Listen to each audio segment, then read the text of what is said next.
अस्सलाम वालेकुम, मैं हूं रेहान तारिक और आप देख रहे हैं दास्ताक। मुल्क की सियासत एक बार फिर तानो तिश्नो और नाजेबा अलकाबात की जद में है। कहीं कश्मीर फरोशी के इल्जामात हैं तो कहीं गद्दारी के फतवे। आजाद कश्मीर इंतखाबात का मैदान लफ्जी गोलाबारी, जोश खिताबत, घन गरज और तनकीद के नश्तरों के साथ गोया मैदान जंग का मंजर पेश कर रहा है। गुज़श्ता रोज वफाकी वजीर अली अमीन गंडापुर के कहे गए अल्फाज की गूंज आज ऐवान बाला में भी सुनाई दी। वफाकी वजीर की जानिब से साबिक वजीर आज़म जुल्फ़िकार अली भुट्टो को गद्दार कहा जाना काबिल मजम्मत तो है ही, मगर आज इस पर पाकिस्तान पीपल्स पार्टी के सेनेटर्स की जानिब से शदीद एहतजाज भी किया गया। कहते हैं कि हमें ना इस्लामाबाद से, हमें ना रावलपिंडी से मुहिब्बुल वतनी का सर्टिफिकेट लेने की जरूरत है। ये तो चले जाएंगे मुल्क छोड़ के, जैसे इनका फॉरेन फाइनेंस मिनिस्टर चला गया वापस। लाहौर किला और फोर्ट वो हमें हमारे नसीब में होगा, फांसी के फंदे हमारे नसीब में होंगे। जिस मिनिस्टर ने चेयरमैन साहब प्रॉपर्टी होती है, जिस मिनिस्टर को नोटिस दिया गया है, उन पर पर्चा दर्ज हुआ है, वो जाके कश्मीर में ना सिर्फ माहौल को आलूदा कर रहे हैं, तशरीफ रखे बात कर रहे हैं, और शहीद जुल्फ़िकार अली भुट्टो को उन्होंने जसारत और हिम्मत कैसे की कहने की कि वो गद्दार हैं। ये गद्दारी के पर्चे होते कौन होते हैं देने वाले? ये बात बिल्कुल गलत है चेयरमैन साहब, हमें बिल्कुल एक्सेप्टेबल नहीं है। इस बारे में पाकिस्तान पीपल्स पार्टी के सेनेटर्स की जानिब से शदीद प्रोटेस्ट किया गया है ऐवान बाला के फ्लोर पर। आज इस बारे में आपको तफसील से बताएंगे कि जुल्फ़िकार अली भुट्टो कौन है और मसला कश्मीर पर उनकी पॉलिसी क्या रही है। आज मरियम नवाज शरीफ साहिबा ने भी शोला बयानी की है और खूब गर्जी बरसी है, हुकूमत पर तनकीद के नश्तर बरसाए हैं। अगर प्रोड्यूसर साहब उनका शॉट भी दिखा सकें, उन्होंने क्या कहा है, तो वो भी आपके सामने रखेंगे। लेकिन उससे पहले जुल्फ़िकार अली भुट्टो के मामले पर आपके सामने एक नक्शा रखते हैं कि वो जिन्हें गद्दार कहा जा रहा है, जिनकी जानिब से अली अमीन गंडापुर साहब ने जो कुछ कहा है, के सामने रखेंगे। लेकिन मरियम नवाज साहिबा का शॉट हमारे पास इस वक्त आ गया, वो सबसे पहले आपको दिखाते हैं। पाकिस्तान का सबसे बड़ा मनी लॉन्ड्रर जिसका नाम इमरान खान है, वो पाकिस्तान के ऊपर काबिज है। FIA को ये कहना चाहती हूँ, अगर तुमने मुल्क का कर्जा माफ कराना है, मारो छापा इस वक्त 300 कनाल में रहने वाले इमरान खान के ऊपर, जो बनी गाला में 300 कनाल के महल में छुप कर बैठा है। अब मरियम नवाज शरीफ पाकिस्तान तहरीक इंसाफ पर कश्मीर फरोशी का इल्जाम आयद कर रही हैं, लेकिन वफाकी वजीर उमूर कश्मीर ने एक ऐसी शख्सियत को गद्दार कहा है जो 1965 की जंग के बाद भारत से मुआहदा करने पर सदर अयूब खान की काबीना से अलहदा हो गए थे। एक ऐसे लीडर को गद्दार करार दिया गया है जिसने पाकिस्तान के जौहरी प्रोग्राम की बुनियाद रखी थी। एक ऐसा लीडर गद्दार ठहरा है जिसके बायस आज मुल्क के दिफा नाकाबिल तस्खीर हुआ है। वजीर उमूर कश्मीर ने उस जुल्फ़िकार अली भुट्टो को गद्दार कहा है जिनके सर 90,000 से ज़ायद जंगी कैदियों की वापसी का सहरा है। इस्लामी सरबराही कॉन्फ्रेंस के जरिए मुस्लिम उम्मा को इकट्ठा करने के लिए भुट्टो को गद्दार करार दिया गया। अली अमीन गंडापुर शायद ये भूल गए कि पाकिस्तान को एक शनाख्त, एक पहचान और एक मकाम देने का सहरा आज भी जुल्फ़िकार अली भुट्टो के सर ही है। वजीर उमूर कश्मीर अपनी तारीख दुरुस्त कर लें, ये जुल्फ़िकार अली भुट्टो ही थे जिन्होंने अक़वाम मुत्तहिदा में मसला कश्मीर का वो बाब दोबारा खोला जो कई बरसों से बंद था। भुट्टो का ये तारीखी जुमला भी शायद अली अमीन गंडापुर के पर्दाए समाज से नहीं टकराया होगा कि कश्मीर पाकिस्तान में है जो बर्लिन के मगरिब में है। ये जुल्फ़िकार अली भुट्टो ही थे जिन्होंने पूरी दुनिया को ये बावर कराया कि कश्मीर के मसले से सारी दुनिया का अमन जुड़ा हुआ है। भुट्टो के सख्त मौक़िफ़ के जवाब में नेहरू ने नो वार मुआहिदा की पेशकश की, जिसे भुट्टो ने मुस्तरद करके रायशुमारी का मुतालबा किया। वफाकी वजीर बराए उमूर कश्मीर को भुट्टो की ये बात तो यकीनन याद होगी जिन्होंने 5 फरवरी 1976 मुजफ्फराबाद में तारीखी खिताब में कहा था कि मैं भी इंसान हूँ, गलती कर सकता हूँ, लेकिन कश्मीर के मामले में नींद में भी गलती नहीं कर सकता। ये भुट्टो के तारीखी जुमले हैं जो अवामी इज्तिमा में कहे गए थे। जुल्फ़िकार अली भुट्टो मसला कश्मीर पर हमेशा एक बात कहा करते थे कि हम कश्मीर के दिफा में 1000 साल की जंग लड़ेंगे। एक ऐसे लीडर को गद्दार कहने पर वफाराए उमूर कश्मीर को पूरी कौम और कश्मीरी अवाम से माफ़ी नहीं मांगनी चाहिए, ये सवाल ज़रूर है। जुल्फ़िकार अली भुट्टो तारीख के झरोके में दिखाते हैं कि वो क्या कहते रहे, खासतौर पर मसला कश्मीर से मुताल्लिक। जरा उसकी एक हल्की सी झलक आपके सामने रखता है। कितनी भी गलती होगी, मैं भी इंसान हूँ, इंसान से खता होती है, लेकिन कश्मीर के मुज़ाकरात में मैं अपनी नींद में भी गलती नहीं कर सकता हूँ। Jammu and Kashmir is not an integral part of India. It has never been an integral part of India. Jammu and Kashmir is a disputed territory between India and Pakistan. We warned the Security Council that the problem should be resolved before it led to an explosion. Our warnings either went unheeded or were termed as empty threats. I again ask the members of the Assembly What language is one supposed to speak? One wants to bring out the urgency of a situation and the grave dangers in its remaining unresolved. ये जुल्फ़िकार अली भुट्टो जो मुल्क के अंदर हों या फिर अक़वाम मुत्तहिदा के floor पर हों, बबा के दोहल मसला कश्मीर की बात करते हुए दिखाई दे रहे हैं। अब भुट्टो को गद्दार करार देना या किसी को भी गद्दारी के फतवे तकसीम करना, क्या ये जस्टिफाइबल है? बात करेंगे पाकिस्तान तहरीक इंसाफ की मरकजी रहनुमा कंवल शोजब साहिबा से, जो इस वक्त हमारे साथ मौजूद हैं। अस्सलाम वालेकुम कंवल साहिबा, बहुत बहुत शुक्रिया आपके वक्त के लिए।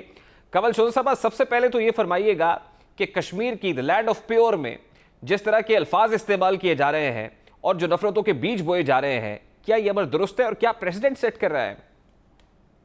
Thank you very much Rehana, आपने अच्छा सवाल पूछा है। मैं समझती हूँ कि ये सवाल सबसे पहले बिलावल साहब से पूछना चाहिए, जिन्होंने वहाँ कैंपेन शुरू की और जाके नफरत के बीज बोने शुरू किए और बहुत ज़्यादा तुंदो तेज़ अल्फाज के निश्तर बो के उसके बाद उन्होंने अपना बोरिया बिस्तरा वहाँ से लपेटा। जब उन्हें नज़र आया कि टोटल 43 में से 8 पोटेंशियल कैंडिडेट हैं, उनमें से भी मुश्किल से अगर कोई जीता तो शायद 4 जीतेंगे, तो उन्होंने कहा चलो मैं अमेरिका यात्रा पर निकल जाता हूँ। उसके बाद फिर मरियम बीबी ने वहाँ पे वो लंगर अंदाज हुई हैं। अपनी सारी हुकूमत उनकी 5 साल रही, वो ख़त्म हुई, उन्हीं के ही लगाए हुए जो कठपुतली वज़ीर आज़म थे वो उनको लेके अब वो साथ साथ कश्मीर की सैर भी कर रही हैं, अपनी तस्वीरें भी बनवा रही हैं, फोटोशूट भी कर रही हैं, फोटोशॉप भी कर रही हैं। This is very unfortunate side of our politics ना। अली अमीन गंडापुर साहब अगर ये कहेंगे कि भुट्टो गद्दार है तो फिर सेनेट के अंदर जो शोर शराबा हुआ वो तो जस्टिफाइड है ना। मैं उस पर भी आपको जवाब दे देती हूँ। देखिए, अल्फाज का चुनाव बेहतर हो सकता था, लेकिन अगर हिस्टोरिक बैकग्राउंड में देखा जाए तो अली अमीन साहब ने जो हिस्ट्री बयान की है उसमें अली अमीन साहब ने वो हिस्ट्री नहीं लिखी थी, वो भुट्टो साहब ने खुद से लिखी थी। फॉर इंस्टेंस अगर आप 1970 के इलेक्शन देखें, मैं रिजल्ट्स बता रही हूँ आपको, गूगल कर लें, पड़ा हुआ है। शेख मुजीबुर रहमान ने 1,39,37,162 वोट लिए और जुल्फकार अली भुट्टो पीपल्स पार्टी से 6,61,00,000 मेरा सादा सा सवाल ये कि what picture are we painting? नहीं देखिए I don't want to go into the history ना। देखिए मैं तारीख में जाना नहीं करते रहेंगे तो मैं देखिए कंवल साहब, मैं तारीख में जाना नहीं चाह रहा ना। मैं हम क्या पिक्चर पेंट करने की कोशिश कर रहे हैं? एक सवाल करके जवाब सुन लें। नहीं, आप मुझे मेरी मर्जी का जवाब देने दे। सवाल आपने किया, मेरा जवाब सुनेंगे, मैं फिर आपसे अगला सवाल ले सकती हूँ, इससे पहले मैं नहीं ले सकती। चलिए जिम्नी सवाल ले लें कि what picture are we painting? जी मैं आपको पिक्चर ही बता रही हूँ, एक सेकंड ज़रा दीजिएगा। देखिए, कश्मीर का जिस वक्त अभी इशू हम उठाते हैं तो हम कहते हैं और राइटली पॉइंट आउट करते हैं कि इंडिया के हम इस नैरेटिव को डिस्पेल करते हैं कि ये हमारा बायलैटरल इशू था। हम ये कहते हैं कि यूएन की रेजोल्यूशंस के मुताबिक कश्मीर का मामला हल करना चाहिए, लेकिन इंडिया किस कॉन्टेक्स्ट में कहता है कि ये हमारा बायलैटरल इशू था? 1972 में सिमला अकॉर्ड किया और वो जाके किया। मोहतरम जुल्फकार अली भुट्टो साहब ने उसकी 4 लाइनें पढ़ के सुना देती हूँ। Both countries will settle their differences by peaceful means through bilateral negotiations. और इसके लिए India has many a times maintained that Kashmir dispute is a bilateral issue and must be settled through bilateral negotiations as per Simla. तो इस context में अली अमीन गंडापुर ने बात की Shimla accord stands null and void ना। आज के कॉन्टेक्स्ट में तो वो शिमला अकॉर्ड कहां स्टैंड करता है? मुझे बताइए कि जिस वक्त 370 और 35 ये रिवॉक होता है तो way does that Shimla accord stands? अब एक सेकंड जायज के कभी कहें कि कश्मीर मोदी को दे दिया, कभी ख्वाजा आसिफ असेंबली में खड़े होकर सकूत कश्मीर जैसा फजूल लफ्ज इस्तेमाल करें, ये मेंबरान पार्लियामेंट से इस किस्म की बातें उस टाइम पे नहीं बिल्कुल ठीक है। दोनों तरफ से जस्टिफाइबल नहीं है। हम वहां पर खड़े होकर कश्मीरियों को क्या पैगाम दे रहे हैं? उनके लिए हर जगह लड़ाई लड़ रहा है। देखिए कंवल शोजब साहब, वज़ीर खारजा उनके लिए हर जगह लड़ाई लड़ रहा है। देखिए let's be very fair. Kashmir के धरती पे खड़े होकर कश्मीरियों को हम क्या मैसेज दे रहे हैं कि पाकिस्तान तहरीक इंसाफ भी मुल्क की गद्दार है, पाकिस्तान पीपल्स पार्टी भी गद्दार है, नून लीग भी गद्दार है। तो हम कश्मीरियों को क्या पैगाम देने की कोशिश कर रहे हैं कि जो जमातें कंटेस्ट कर रही हैं, कश्मीरियों के हुकूक की आवाज जिन्होंने बुलंद करनी, वो सभी गद्दार है? पढ़े लिखे लोग हैं, उन्होंने गिलगित बल्तिस्तान में भी सनी सबकी थी, की अपनी है, और अब भी इंशाल्लाह कश्मीर, आज़ाद कश्मीर के लोग सुनेंगे सबकी, मगर उनके हिस्टोरिक बैकग्राउंड्स देखेंगे, उनकी हिस्ट्रियां देखेंगे, उनके कारनामे लीडरों के देखेंगे। डिसीजन जो है वो आवाम ने करना है। अच्छा कंवल शोजब साहिबा, इस वक्त मरियम नवाज साहिबा एक नारा लगा रही है, वो ये है कि बच्चा बच्चा कट मरेगा, कश्मीर सूबा नहीं बनेगा। तो कश्मीर को सूबा बनाने से मुताल्लिक कोई तजवीज़ भी अभी ज़ेर गौर है? खुदा का नाम माने, कोई रियलिटी चेक भी कोई चीज़ होती है? आप खुद जमानत पे रिहा हैं, कन्विक्टेड क्रिमिनल हैं और इस किस्म की बातें करी हैं। झूठ बोलने से बाज नहीं आती हैं, मुनाफकत करने से बाज नहीं आती है। मेरी इल्तिजा है कि कोई थोड़ा रियलिटी चेक करें। इनके मेंबरान पार्लियामेंट नून लीग में खड़े, नून लीग से ख्वाजा आसिफ उठ के कहते हैं कि सकूतर ढाका हो गया, अल्लाह माफ़ करे, अल्लाह मेरे ज़ुबान में खाक, इस किस्म की बात करनी बनती है।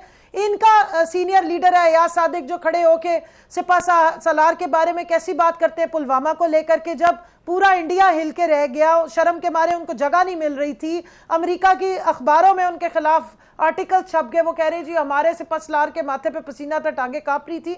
ऐसी बातें ना किया करें। और मरियम साहिबा को चाहिए कि वो एक non elected, non parliamentary leader हैं, अगर बन गई हादसाती तौर पे लीडर तो थोड़ा सोच समझ के रिसर्च करके बात किया अच्छा, कंवल शोजब साहिबा, इस वक्त ऑपोजिशन का एक बहुत बड़ा रिजर्वेशन ये है कि बुज़रा से ऊपर होकर नेशनल इश्यूज, बुज़रा आजाद कश्मीर इलेक्शन में जो कुछ कर रहे हैं वो प्री पोल रिगिंग नहीं है, अपने मैंडेट से तजावुज नहीं कर रहा है। बिल्कुल भी नहीं है। क्यों प्री पोल रिगिंग है? आप मुझे ये बताएं कि जो कैंडिडेट वहां पे मौजूद है, जो पहले वजीर आजम रहे हैं, उनका हाथ खड़ा कर करके मोहतरमा कहती है हम हिसाब लेंगे। किससे लेंगे भाई?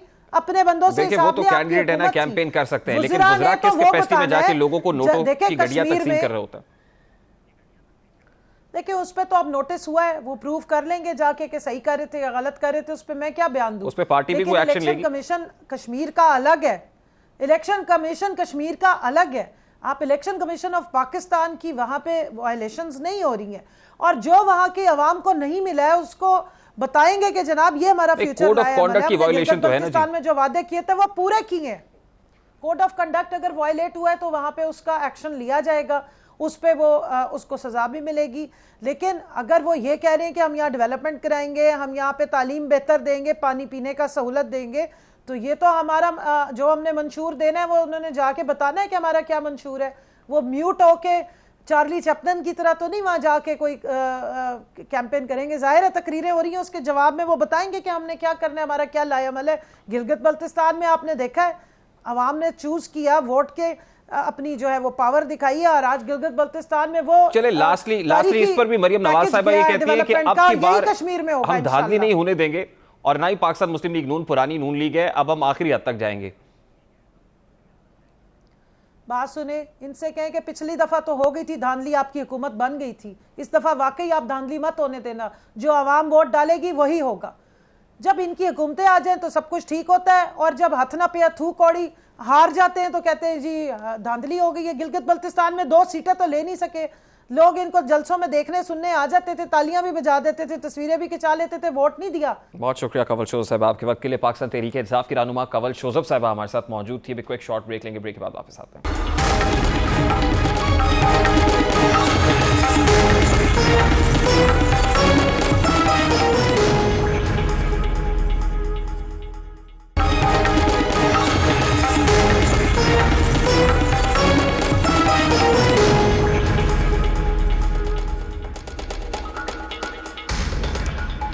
Welcome back. साबिक सदर ममनून हुसैन इंतकाल कर गए हैं। हमारी दुआ है कि अल्लाह ताला उनको अपनी जवार रहमत में जगह दे। अफसोसनाक खबर है, वो बड़े अरसे से अलील थे और एक निजी अस्पताल में ज़ेर इलाज भी थे। बारकैफ उनके साहबजादे ने उनकी मौत की खबर की तस्दीक की है। अल्लाह ताला उनको अपनी जवार रहमत में जगह दे। आज अपर कोहिस्तान में दासों के करीब बस हादसे में 9 चीनी शहरियों समेत 12 अफराद जाँ बहक हो गए हैं।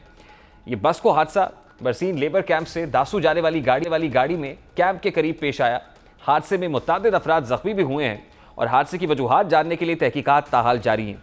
गाड़ी में दासू डैम पर काम करने वाले अमले के अफराद शामिल थे। जख्मियों और लाशों को RHC दासू मुंतकिल कर दिया गया है और दफ्तर खारजा की जानिब से जारी बयान के मुताबिक आज सुबह चीनी कारकुनान को ले जाने वाली एक बस खाई में गिर गई। बस में मैकेनिकल खराबी के बायस गैस लीकेज से धमाका हुआ और हुकूमत पाकिस्तान की जानिब से हादसे में पाकिस्तानी और चीनी बाशिंदों की हलाकत पर अफसोस का इजहार करते हुए कहा गया है कि दफ्तर खारजा के हुक्काम मावनत के लिए चीनी सफारत खाने से मुसलसल राब्ते में।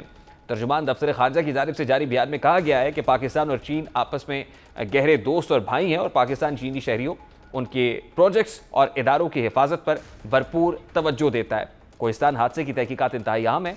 ये जायज़ा लेना ज़रूरी है कि आया ये बस हादसा था या तखरीबकारी की कोई कोशिश है। इस बात की तहकीकात भी होनी चाहिए कि यह वाक़या CPEC के ख़िलाफ़ कोई साजिश तो नहीं है। अगर यह तखरीबकारी का मंसूबा था तो इसके पीछे कौन ताकतें हैं। यकीनन इस हवाले से तयन होना बहुत ज़रूरी है। इस अफसोसनाक हादसे की प्रॉपर इन्वेस्टिगेशन, प्रॉपर प्रोब होनी चाहिए और उसके बाद जो ज़िम्मेदारान हैं उनके खिलाफ कार्रवाई भी। उधर आज का दिन अफगानिस्तान के हवाले से भी इंतहाई अहम रहा है। आज तालिबान की जानिब से एक बड़ा दावा किया गया। तालिबान के मुताबिक उन्होंने ये कहा है कि कंधार में वाक़ पाकिस्तान के साथ स्पिन बोल्दक बॉर्डर क्रॉसिंग पर कब्जा जमा लिया है, वहाँ पर अब तालिबान का कब्जा है, ये वो क्लेम कर रहे हैं। ये चेक पोस्ट पाक अफगान सरहद पर चमन के मकाम पर वाक़ है। सोशल मीडिया पर बाज़ ऐसी वीडियोस भी चल रही हैं जिनमें जंगजुओं का एक बॉर्डर क्रॉसिंग पर उनको देखा जा सकता है। एक क्लिप है जिसमें वो बॉर्डर क्रॉसिंग पर मौजूद दिखाई दे रहे हैं और उनके अकब में पाकिस्तान का झंडा भी है। ये क्लिप इस वक्त आपके सामने है। पश्तो में क्या कहा जा रहा है, उनके आपस में कॉन्वर्सेशन क्या, उसकी एक झलक आपके सामने रखता है।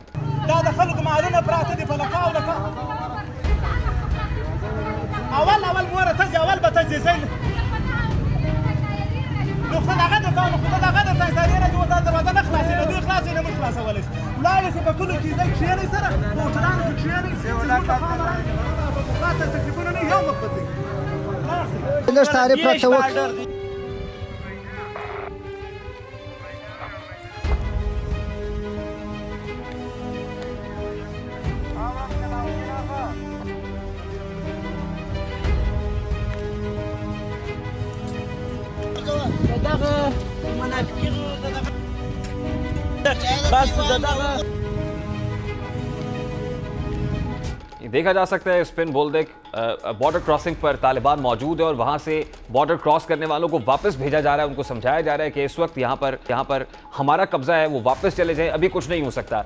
अब तालिबान की पेशकदमी और अफगानिस्तान की बिगड़ती सूरत हाल के तनाजुर में शंघाई ताउन तंजीम के वज़राए खारजा का इजलास ताजिकिस्तान के दारुल हुकूमत दुशंबे में इख्तिताम पजीर हो गया है। इजलास के दौरान रुकन ममालिक की तमाम तर तवज्जो अफगानिस्तान में तालिबान की पेशकदमी पर मरकूज है।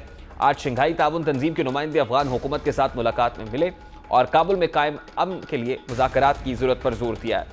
जहाँ शंघाई ताउन तंजीम के जरिए रुकन ममालिक मामले के पुरअमन हल के लिए पुरुमीद हैं, वहीं अफगान हुकूमत और भारत के माबैन अस्करी ताउन में मुसलसल इजाफा हो रहा है।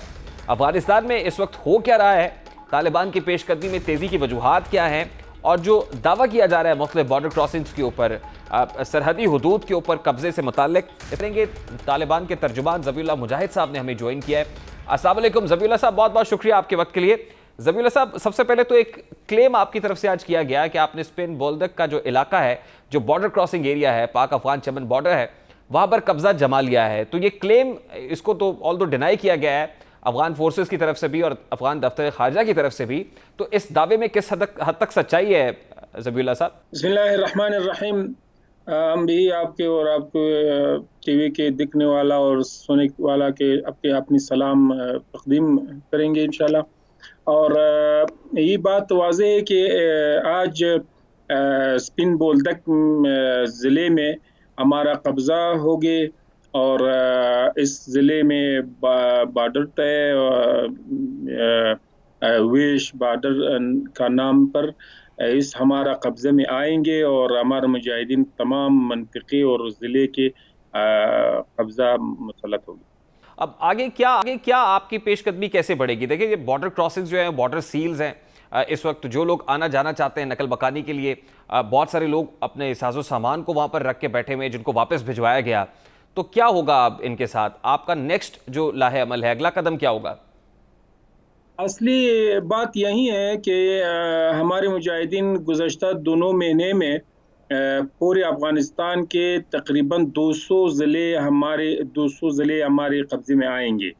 इस ज़िले बिला शक के बदख्शान में है और तखार में है, कुंदुज़ और फराह हेरात में है और कंदहार में, हेलमंद में, पूरे सूबों में शामिल थे। इसमें बंदरी भी शामिल हो और ये बात ठीक है कि हमारा कब्जे पर इस 2 महीनों में शेरखान बंदर ताजिकिस्तान के एक बंदर है, मुहिम बंदर है, ये आएगी हमारे तसल्लुत पे। और आई खानुम बंदर में तखार और ताजिकिस्तान के दरमियान है और फारियाब के 2 बंदरी आकिने के नाम पर और एक बंदर और तुरगुंडी के नाम पर तुर्कमेनिस्तान मुल्क के साथ ही हमारे बंदरी है। और हमारे कब्जे में आएंगे।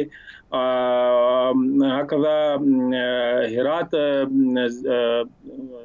सूबे में इस्लाम कला में हमारे कब्जे में आएंगे, और आज कंदहार में भी स्पिन बोल्दा का हमारे कब्जे में आएंगे। ये हमारे लिए मुहिम है और हमारे इमारत के लिए अहमियत की बात है कि ज़बीउल्लाह साहब, आपकी हिकमत अमली क्या है? देखिए, छोटे डिस्ट्रिक्ट्स के ऊपर, देहात पर तो आपके कब्जे हैं, वहाँ पर अफगान फोर्सेस सरेंडर भी कर रही हैं, लेकिन क्या आपकी हिकमत अमली ये है कि बड़े शहरों से भी आप दूर रहेंगे, वहाँ पर नहीं जाएंगे, पेशकदमी नहीं करेंगे जब तक खुसूसन मुज़ाकरात हो रहे हैं? असल स्ट्रैटेजी क्या है आपकी? हमारा अवलवियत और तरजीह यही कि शहरों और बड़े शहरे के लोग में बहुत तराकुम और ज़्यादती है, और शहरों के तजारती मराकज़ भी है, और लोग के कारोबार भी है, तजारती भी है। उन्होंने साहों में हमारा यह स्ट्रेटजी है कि हम बातचीत के वसीले पर और मुज़ाकरात के नतीजे पर काबिज हो मराकज़ सूबों को। देखिए, आज ताजिकिस्तान के दारुल हुकूमत दुशंबे में मुज़ाकरात का एक दौर इख्तिताम पजीर हुआ है, फिर तेहरान के अंदर जो कुछ है, फिर दोहा के अंदर मुज़ाकरात हो रहे हैं। तो ये मुज़ाकरात अभी किस नहज पर हैं और आपकी तरफ से कंडीशन क्या है? क्या जो कंडीशंस पहले थी अब उसमें मज़ीद कोई सख्ती आई है, या कोई फ्लेक्सिबिलिटी, कोई लचक भी है आपके यहाँ? हम कहते हैं कि हमारा तरजीह बातचीत है, मुज़ाकरात है और मुफावज़ात है, कि हम मुज़ाकरात के तौर और वसीले पर कामयाब हो कि हमारी मकासद शरइया के हासिल होगी। ये हमारा तरजीह है, और अगर मजबूरियत आएगी, हम लड़ाई की भी एक मजबूरियत की अमल है कि हमारा पसंद नहीं है, तरजीह नहीं है। और बात यही कि ताजिकिस्तान में और तुर्कमेनिस्तान में, उज़्बेकिस्तान में, ईरान में हमारे एक वफ़द की जाना और इस ममालिक में बातचीत, असली हदफ यही है कि हमारे पेशरफ्त की शमाली ज़िलों में और हेरात के एक अंदाज़ा तशवीशी इस मुल्कों में पैदा होते हैं कि हम चाहते हैं कि हमारे सियासी तर्ज़ अमल के और सियासी बातचीत के वसीले पर उन्होंने ममालिक के तशवीशी रफ़ा होगी और हमारे से ताल्लुकात अच्छे तौर पर जारी। अच्छा ज़बीउल्लाह साहब, मुझे इख्तिताम में ये बताइएगा कि भारत की तरफ से कहा जा रहा है कि वो अफ़गान सिक्योरिटी फोर्सेस को कुछ असलहे की सूरत में भी मदद फराहम करेंगे, और फिर ऑब्वियसली कि उनके वहाँ पर जो डिप्लोमेटिक इनक्लेव्स हैं वहाँ पर उनकी मौजूदगी भी साबित हो गई, अब तो सबने देखा है। तो अगर ऐसी कोई मदद फराहम की जाती है वहाँ से, तो फिर आपकी इस पर क्या हिकमत अमली और रद्द अमल होगा? हमारे हिकमत अमली यही है कि हम अपने मुल्क में कोई मुल्क के मदाखिले भी ही नहीं मानेंगे, और तमाम मुल्कों के दरख्वास्त है कि हमारे मुल्क में फौजी मदाखिलात और सियासी मदाखिलत भी नहीं करेंगे। अफगान छोड़ दे कि अपनी दरमियान के जुरामत करेंगे और सुलह और मुज़ाकरात करेंगे, हमारा काम है। अगर मदाखिलत होगी और निज़ामी हथियार हमारी जानिब मुकाबिल से दस्तक में करार होगी, इस मदाखिलत है, इस काबिल मज़म्मत है, हम इसके खिलाफ है और चाहते हैं कि ये काम न करे। तो हम चाहते हैं कि तमाम ममालिक के अस्सी ताल्लुकात, सफारती ताल्लुकात, तजारती ताल्लुकात कायम हो गया हमारे से। और अगर तुर्की अपने फौजी जवानों को वहां से नहीं निकालता है, क्योंकि टर्की ने फैसला किया है कि वो एयरपोर्ट के ऊपर अपनी कुछ सिक्योरिटी रखेगा, अगर वहां से वो इनखला नहीं होता तो फिर आपकी जवाबी कार्रवाई क्या हो सकती? गुज़श्ता दिन हमारा एक एलामिया और बयान आएगा, इसमें बहुत वजाहत होते हैं कि तुर्की अफवाज के अफगानिस्तान में बाकी होना की मदाखिलत है और इश्गाल का दवाम है। हम इसके मुखालिफ हो, और अगर तुर्की अफवाज हमारे मुल्क से नहीं निकल गए, हम इस बारे में इक़दाम करेंगे और अवाक़िब की मसूलियत भी तुर्की पर राजी होगी। बहुत बहुत शुक्रिया ज़बीउल्लाह मुजाहिद साहब, आपके कीमती वक्त के लिए। तालिबान की स्ट्रैटेजी भी बड़ी क्लियर दिखाई दे रही है, वो चाहते हैं कि इस हवाले से मुज़ाकरात हो और जो भी हो तस्फिया तलब हैं उसको, और हल जो है वो मुज़ाकरात के साथ ही निकलना चाहिए। एक और अहम मामला है, रावलपिंडी रिंग रोड मंसूबा स्कैंडल की तहकीकात में एक बड़ी पेशरफ्त हुई है, और इस स्कैंडल की इब्तदाई रिपोर्ट में सियासी शख्सियात को क्लियर कर दिया गया है। इब्तदाई रिपोर्ट के मुताबिक जो रावलपिंडी के साबिक कमिश्नर हैं कैप्टन रिटायर्ड मोहम्मद महमूद साहब, उनको गिरफ्तार किया गया है। लेकिन आपको याद होगा कि इस हवाले से जुल्फी बुखारी साहब जो वज़ीर आज़म के मामले खसूसी हैं वो मुस्ताफ़ी हो गए थे अपने ओहदे से ताकि तहकीकात हो सके।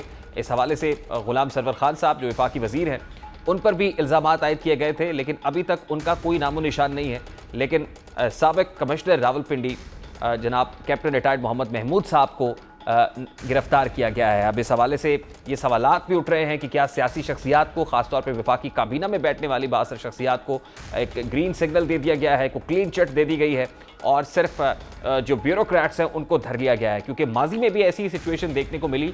आपको याद होगा कि जिस वक्त पाकिस्तान मुस्लिम लीग नून के ऊपर जो है वो केसेस बनाए जा रहे थे तो उस वक्त अहद चीमा को गिरफ्तार किया गया, फवाद हसन फवाद गिरफ्तार हुए और इस तरह ब्यूरोक्रेट जो हैं वो तो नरगे में आ जाते हैं, शिकंजे में आते हैं नैब के, लेकिन जो सियासी लोग हैं वो बच निकलते हैं। लेकिन उसके बाद क्योंकि हुकूमत बदलती है, पाकिस्तान तहरीक इंसाफ का दौर आता है, अहद चीमा के साथ कनेक्शन में शहबाज शरीफ साहब जो साबिक़ वज़ीर आला पंजाब है उनको गिरफ्तार कर लिया जाता है। अब ऐसी कुछ सिचुएशन यहाँ पर बन रही है कि इसमें नामी गिरामी शख्सियात का नाम तो है, जुल्फी बुखारी साहब का नाम है, गुलाम सरवर खान साहब का नाम है, लेकिन अभी तक उनसे मुताल्लिक कोई बात सामने नहीं आ रही है। गिरफ्तारी होती है तो साबिक़ कमिश्नर की होती है। अब ज़राए रिंग रोड ये बता रहे हैं मनसूबे से मुताल्लिक हाउसिंग सोसाइटीज़ की तहकीकात अब नैब करेगा। स्कैंडल में जुल्फी बुखारी और गुलाम सरवर खान मुलविस होने का इल्ज़ाम तो था, लेकिन इल्ज़ामात के बाद जुल्फी बुखारी ने जिस तरह स्टेप डाउन किया, इस्तीफ़ा भी दिया गया, लेकिन क्या उनसे भी अब कोई पूछगिछ की जाएगी? क्या नैब की जानिब से उनसे भी कोई प्रॉब होगी, इन्वेस्टिगेशन होगी? यकीनन अब ये तो आने वाला वक्त ही बता सकता है। अभी एक ब्रेक लेंगे और ब्रेक के बाद जब वापस आएंगे तो फिर कौमी टीम की तारीखी शिकस्त की वजूहात क्या हैं, पाकिस्तान क्रिकेट टीम जो इंग्लिस्तान में ढेर हुई है इसकी रीजंस जानने की कोशिश करेंगे। हमारे साथ साबिक़ कप्तान Pakistan cricket team, legend cricketer Javed my dad साहब मौजूद होंगे इस ब्रेक के बाद।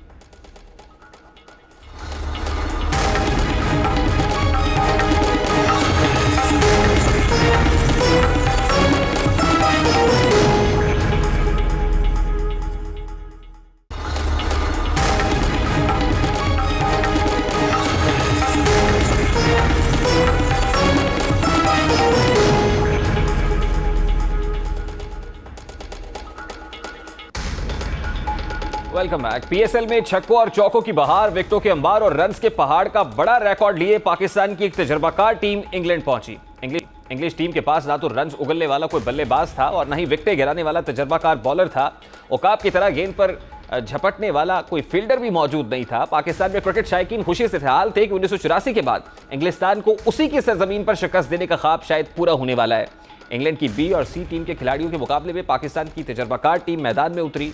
पहले ही मैच में पाकिस्तानी नैयाद बॉलर साकिब महमूद ने कौमी क्रिकेट टीम की रीढ़ की हड्डी पर वार किया।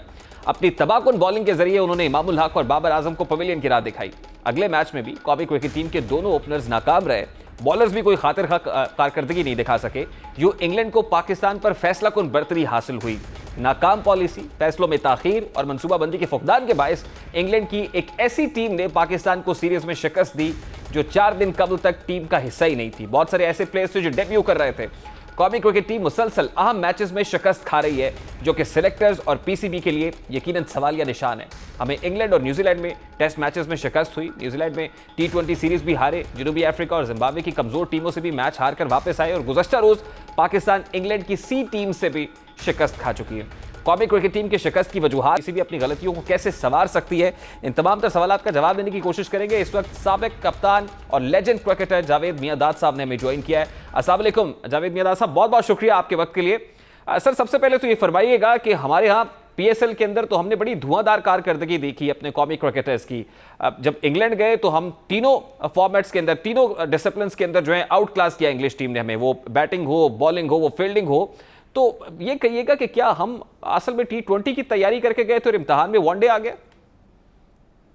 नहीं, ये तो खैर नहीं है क्योंकि इनको तो मतलब सारी चीजें पता थी, मगर सबसे बड़ी बात तो ये है कि देखिए मैच अच्छा हुआ कि वो इंग्लैंड जो है ना, इंग्लैंड की टीम वो नहीं है जो पहले थी। आज की इंग्लैंड की टीम जो है इज डिफरेंट। वो बिल्कुल अटैकिंग क्रिकेट खेल रहे हैं। उनको इतना, यानी कि मैंने कभी नहीं देखा कि इंग्लैंड की टीम में अपने टाइम पे के इस तरीके से क्रिकेट उन्होंने खेली हो।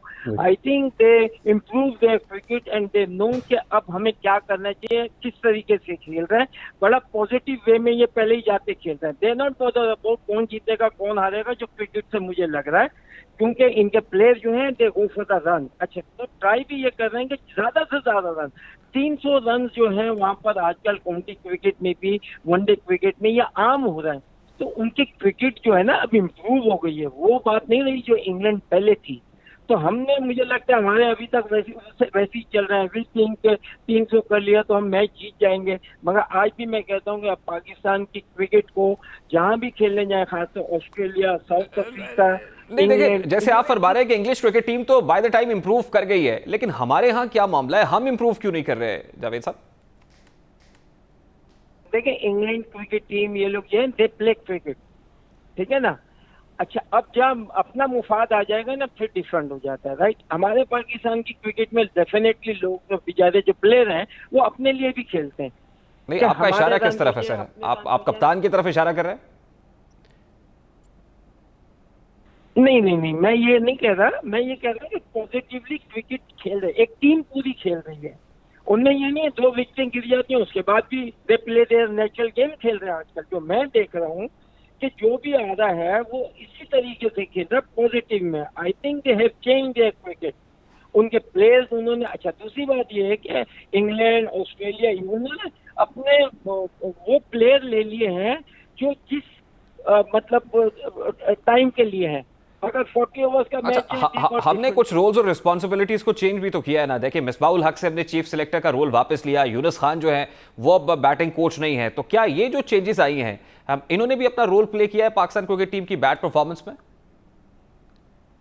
नहीं, देखिए पाकिस्तान के पास प्लेयर बहुत हैं, सिखाने वाले भी बहुत हैं, राइट। मगर यहाँ जो है ना हमारी बोर्ड का जो काम है, हमारी बोर्ड के अंदर एक सर्कल में चल रहा है, राइट। पहली बात तो बोर्ड में है कौन ऐसे लोग जो क्रिकेट को समझते हैं?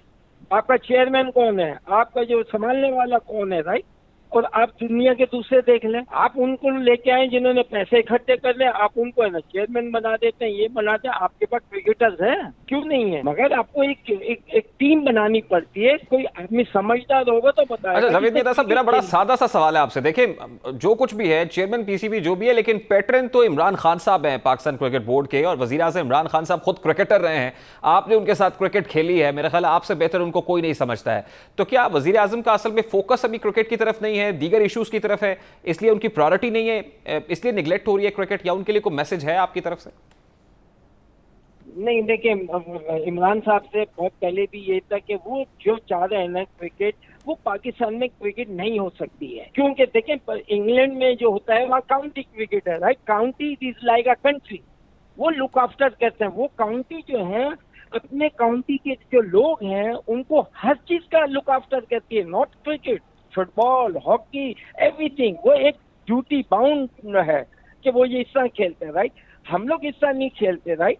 हमारे यहाँ क्या है कि प्रोविंस खेल रहे थे, कोई देखने वाला नहीं है, कोई उठाने वाला। इसीलिए कारदार साहब जो थे वो ये चीज लेके आए थे डिपार्टमेंट को, तो डिपार्टमेंट की वजह से क्या था। ठीक है, बहुत शुक्रिया जावेद आपके वक्त के लिए। पाकिस्तान क्रिकेट टीम के साबिक कप्तान, चीफ भी रहे हैं और चीफ कोचिंग भी करते रहे, लेजेंड क्रिकेटर हैं, स्टार क्रिकेटर जावेद बियादात साहब। उनकी गुफ्तगू आपने सुनी। इमरान खान साहब जिस तरह की जो है वो पॉलिसी लेकर आए कि हम डोमेस्टिक क्रिकेट को रीवैम्प करेंगे, रीस्ट्रक्चर करेंगे, शायद इसको भी रिविजिट करने की ज़रूरत है। और ये जो पॉलिसी मेकर्स हैं, शायद उनको अपनी पॉलिसीज़ को असर नौ फिर से जायज़ा लेना होगा, देखना होगा, ताकि पाकिस्तान क्रिकेट जो है वो इंप्रूव कर सके बाय द टाइम। अभी एक ब्रेक लेंगे जी, और ब्रेक के बाद जब वापस आएंगे तो फिर बात करेंगे कि 90,000 अद्वियात में 17% इजाफा क्यों हुआ है। बड़ा इंपॉर्टेंट इशू है। एक बार फिर अद्वियात की कीमतों में इजाफा हो रहा है, लेकिन किन अद्वियात की कीमतें बढ़ी और ये इजाफा हो क्यों रहा है, इस मामले को उठाएंगे इस ब्रेक के बाद।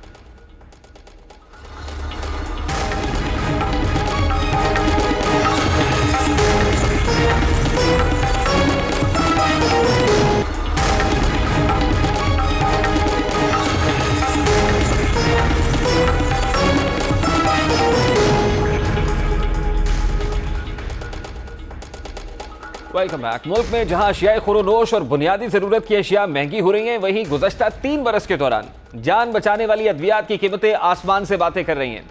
नए पाकिस्तान में मीर रियासत मोहतरम वज़ीर आज़म इस्लामी जमहूरिया पाकिस्तान के दौरे इक़्तिदार के सिर्फ 3 माह के दौरान अद्वियात की कीमतों में 10 बार इजाफा हो चुका है।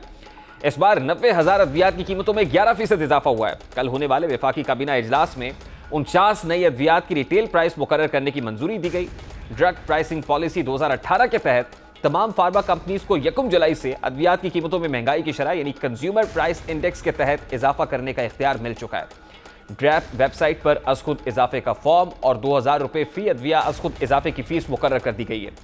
1 जुलाई से इंसुलिन की कीमत 756 रुपये से बढ़कर 806 रुपये हो चुकी है। मैदे की अद्वियात की कीमत में 17% इजाफा किया गया है। कोलेस्ट्रॉल से मुताल्लिक अद्वियात 14% महंगी हुई हैं। खून में कमी, ब्लड प्रेशर, कैल्शियम और विटामिन की कमी की अद्वियात भी आम आदमी की पहुंच से बहुत दूर दिखाई दे रही हैं। फार्मा कंपनीज ने कंज्यूमर प्राइस इंडेक्स के तहत अद्वियात महंगी की है, लेकिन सवाल यह है कि क्या महंगाई की शरह उतनी ही है जितनी महंगी अद्वियात की गई हैं?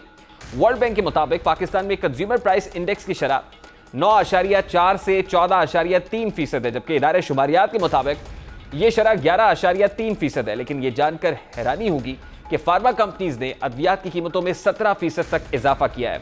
नए पाकिस्तान में हुकूमत के लिए अद्वियात की कीमतों में मुसलसल एक अहम मसला रहा है। पहले वफाकी वजीर सेहत आमिर महमूद कयानी को भी अद्वियाती के बाइस ओहदे से हटाया गया। पाकिस्तान तहरीक इंसाफ के दौरे हुकूमत में अद्वियात की कीमतों में पहला इजाफा दिसंबर 2018 में हुआ। इसी माह दूसरी मरतबा अद्वियात की कीमतों में इजाफा हुआ। अगले ही माह जनवरी 2019 में अद्वियात तीसरी मरतबा आम आदमी की पहुंच से बाहर हुई।